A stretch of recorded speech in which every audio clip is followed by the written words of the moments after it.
suspendido na po or cancel na mga kaibigan yung bagong batas ni LTO na BDM 2024-046. Ito mga kaibigan, yung magmumulta ka ng 20,000 pesos kapag ikaw ay nagbenta ng motor at ito ay pinanotaryo mo sa loob ng 20 days, dapat ito ay iyong mapalipat sa pangalan mo. At kung ikaw naman yung seller, dapat 5 days pa lang may report mo na agad sa LTO. Kung hindi, ay magmumulta ka ng 20,000 pesos din mga kaibigan. So, ito, sinuspindi na nila yung ganitong batas at ang sabi ng LTO, pansamantalang pagsuspinde sa pagpapatupad ng Administrative Order BDM 2024-46 para sa mga mahusay na pagpapatupad at upang bigyan ng mas maraming panahon ang mga stakeholder na magbigay ng kanilang opinyon.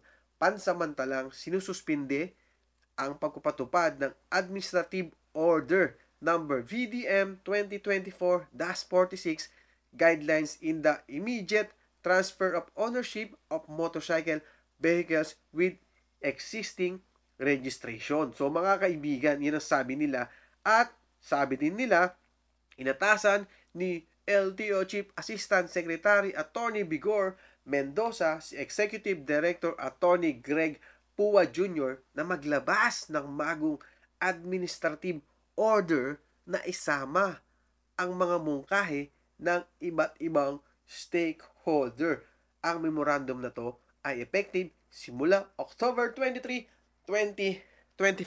Iyan mga kaibigan, good news, good news, good news. Yan sa ating mga motorista. Siguro napansin niya or baka dahil sa dami ng umaapila, kinancel na po or sinuspindi na po ni LTO at ngayon ay gagawa ulit sila ng bagong administrative order o bagong batas para po diyan. So mga kaibigan, abang-abangan lang natin kung ano yung bagong batas na i-release nila o ilalabas nila. Pero syempre, alam naman natin na mas maganda siguro ang gagawin nilang batas dito at hindi po masyadong maapektuhan ang ating mga motorista, especially yung mga motorcycle riders. Kasi sa totoo lang, yung batas or administrative order na yan na BDM 2024-046 ay yung mga motorista o yung mga rider ang unang maapektuhan ng batas na yan. Isipin nyo mga kaibigan na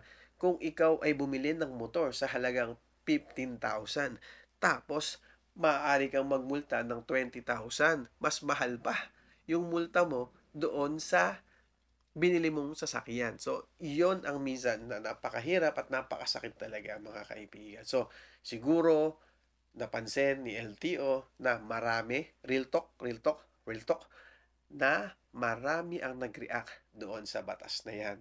At siguro napansin din nila na kailangan talaga nating i-adjust or kailangan tayong gumawa ng bagong administrative order tungkol sa pagpapalipat ng pangalan or sa bagong rehistro. Okay, so mga kaibigan na inuulit ko, cancel or suspendido po ang batas na yan na BDM 2024-046.